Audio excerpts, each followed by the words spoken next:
अगर आप सच्चे साधक हैं तो आपको निश्चित रूप से किसी न किसी परीक्षा से गुजरना पड़ेगा। साधना में परीक्षा का दौर चलता रहता है, जिसमें आगे बढ़ने के लिए साधक को बार बार परीक्षा देनी पड़ती है और उस परीक्षा में खरा भी उतरना होता है।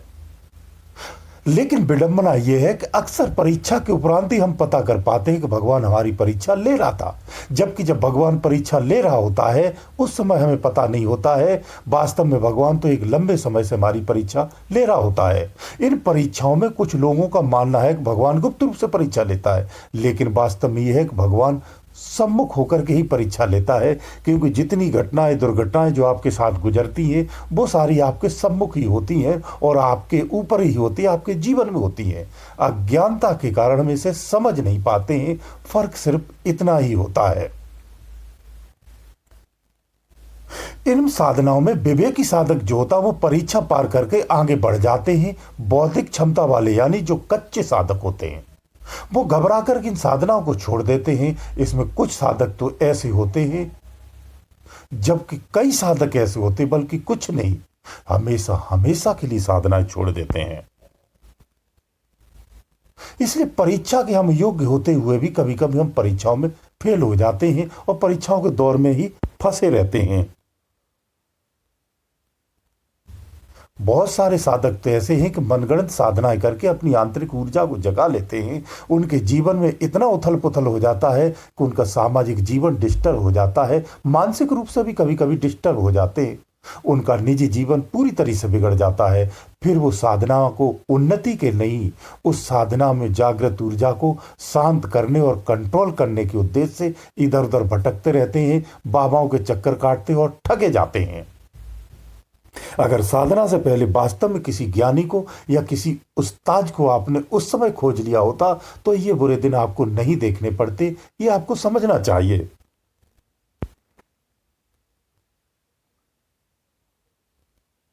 साधना की पूरी जानकारी हानि लाभ उसके अनुभवों और साधना को जो पहले से कर चुका है, जो पूरी तरह से उस स्थिति को संभालने में सक्षम हो, उसके सानिध्य या उसके मार्गदर्शन पर ही साधना करना चाहिए। यही सर्वोचित है। देखिए ऐसा है, ये समझ लो आप।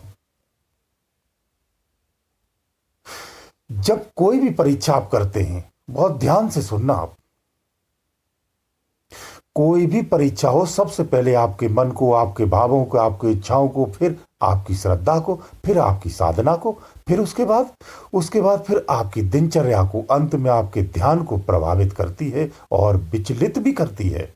जिस कारण नित्य नियम से करने वाले भजन या किसी साधक को हम करना बंद कर देते हैं या साधना प्रारंभ कर देते हैं, दोनों अवस्था आ जाती हैं।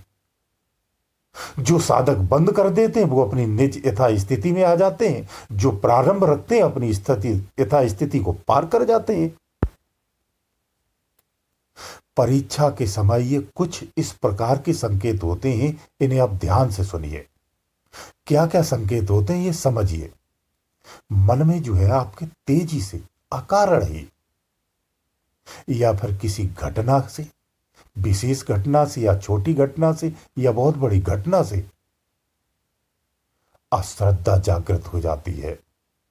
मन हमेशा के लिए इन चीजों से दूर हो जाता है, ईर्ष्या भर जाती है, पूरी तरह से अंदर में अविश्वास जागृत हो जाता है। ऐसा भी होता है। ये परीक्षाओं के संकेत है, आप उसको समझना। यहां विवेक की बहुत आवश्यकता होती है, खासकर साधक के लिए। मन दुविधापूर्ण हो जाता है। साधना की स्थिति ये होती है कि मैं साधना करूं या ना करूं, ऐसी स्थिति बन जाती है। साधना से कुछ होगा कि नहीं होगा, क्या ये सब साधना भजन व्यर्थ की बातें हैं या बहुत कारगर हैं, इन सब से कुछ होता है कि नहीं होता है, इस तरह के मन में तमाम प्रश्न आने लगते हैं। संसार के बारे में बाबा संत महात्माओं से अश्रद्धा द्वेष भाव का उत्पन्न हो जाना, इनका अपमान कर देना, कभी कभी इनको प्रिय लगना, कभी इनसे नफरत हो जाना, ये अंदर में भाव उबाल मारते हैं। स्वतः से ही जागृत होते और नष्ट होते रहते हैं। संसारी संपन्न लोगों के प्रति रुझान हो जाना, उनसे प्रभावित हो जाना, उनका साथ रहना अधिरुचिकर लगे और उन्हें ज्यादा प्रिय लगे, ऐसी आपकी स्थिति हो जाना, ये साधना में परीक्षा के ही संकेत हैं। साधना बाधक चीजों की ओर आपका अधिक आकर्षित हो जाना और उन चीजों में, उन मार्गों में जो गलत मार्ग माने जाते हैं, आप अपने अंदर में ये जानते हुए भी कि ये गलत मार्ग हैं, फिर भी आप उन्हीं मार्गों पर चले जाना, यही साधना की परीक्षाएं होती हैं या साधक की परीक्षाएं होती हैं। गलत विचार, दुविधापूर्ण विचार, रजोगुणी बनना, विचार बार बार रजोगुणी आना, बार बार तमोगुणी आना, ये सब घटनाएं याद आना और रजोगुणी या तमोगुणी घटनाओं का बार बार याद आना, मन ही मन में बेवजह गुस्सा आना, धार्मिक बातें अच्छी न लगना, ये सब एक तरह की परीक्षा ही होती है। अचानक से आपके जीवन में कोई बड़ी विपदा, परेशानी या आफत का आ जाना, जिस कारण आप सब भूख प्यास भजन पूजन सब त्याग दे, बिना सोए खाए पिए परेशान व्यस्त दिन रात उसी के समाधान में लंबे समय तक लगे रहना, अपना पतन कर लेना, तन मन धन से लगातार प्रयासरत रहना, सब अन्य कारणों के अलावा भी भगवान की परीक्षा का ये कारण भी हो सकता है। केवल परीक्षा से हो, यहाँ ये भी ध्यान देने वाली बात है कि केवल ही परीक्षा के कारण हो ऐसा नहीं है, कभी कभी अन्य कारणों से भी ऐसी घटनाएं होती हैं, मानवीय गलतियों से भी होती हैं। हमारी आर्थिक संकट का तेजी से उभरना, नित्यचर्या में आ जाना, कोई भी काम का ना बनना, रोज एक नई पीड़ा का उत्पन्न हो जाना, नई नई कठिनाइयों को बाधाओं का उत्पन्न होना, समाज का आपके प्रति विरुद्धोपन हो जाना, अकारण ही होना, बेवजह होना, भजन में डरावने दृश्य स्वरूप अनुभव आने लगना, अचानक आपके जीवन में सब कुछ उल्टा हो जाना, जो आप करते उसके विपरीत रिजल्ट आना, जिस कारण आपका अधिक मानसिक तनाव बढ़ जाना, मानसिक संतुलन बिगड़ जाना, अकारण ही भाई का या पत्नी का या पति का विद्रोह कर देना, विपरीत मार्ग पर चले जाना, आपको भी विपरीत मार्ग पर ले जाने का बलपूर्वक प्रयास करना, निजी संपत्तियों द्वारा सामाजिक और सांसारिक जिम्मेदारियों को बार बार आकर्षित करना, उन्हें निभाने के लिए आपको कठोरता से बाध्य करना, ये आपकी परीक्षा ही है।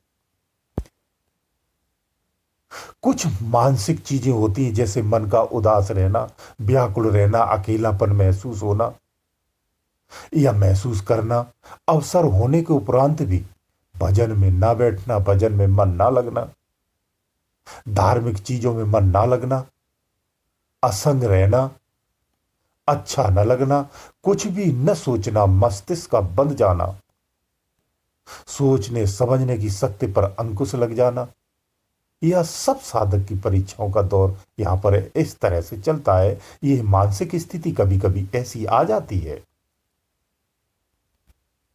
समाज में असामाजिक तत्वों द्वारा अचानक से बेवजह परेशान करना, प्रताड़ित करना, ये अचानक आई हुई आपदाएं होती हैं जो परीक्षा के रूप में भी देखी जाती है। अन्य कारण भी इसके हो सकते ही, मैं फिर कह रहा हूं। आपका सामाजिक जीवन कैसा है, उस जीवन के आधार पर भी ये समस्याएं आती हैं। लेकिन परीक्षाओं में भी ये चीजें आती हैं। जो परीक्षाओं में ये चीजें जब आती हैं तो आपका विवेक बार बार संकेत करता है कि आपकी परीक्षा ली जा रही है, परमात्मा आपकी परीक्षा ले रहा है। पहचान का तरीका यही है। कृपणता और चोरी की बार बार भावना का आना, काम वासना का अधिक बढ़ जाना, मंत्रों का भूल जाना, फिर मंत्र सही पढ़ने पर भी गलत पढ़ देना, ऐसी अवस्था आती है। जो साधक इन सब दौर से गुजरते हुए धैर्य नहीं खोता है, विश्वास नहीं खोता है, अपनी श्रद्धा नहीं खोता है और अपनी श्रद्धा काम मान रखता है और उसकी डोर पकड़े रहता है और भजन करता रहता है दृढ़ता के साथ और मजबूती से आगे बढ़ता रहता है, ऐसे साधक को आगे जाकर के फिर ये सब पार कर लेता है और यही सब चार सारी की सारी चीजें उसके अधीन हो जाती हैं, शरणागत हो जाती हैं। सब कुछ पहले से भी बेहतर और अच्छा और उत्तम हो जाता है। उसके जीवन में वापस पतझड़ के बाद खुशहाली, हरियाली आ जाती है। जब वो अपने मंजिल पे पहुंचता है तो जीवन जैसे पतझड़ के बाद जंगल हरा भरा हो जाता है, ऐसा ही उसका जीवन हो जाता है।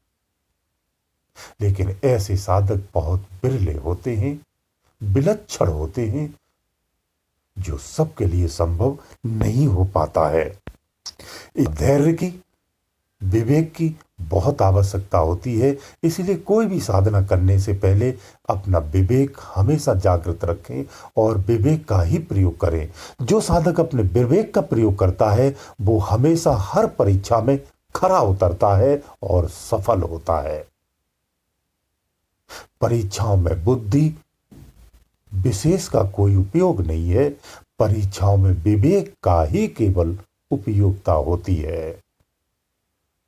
आध्यात्मिक जितनी भी परीक्षाएं हैं वहां विवेक की आवश्यकता होती है। बुद्धि बाहर की दिनचर्या में, आपके जीवन के संसारिक कार्यों में और संसार में उपयोगिता होती है।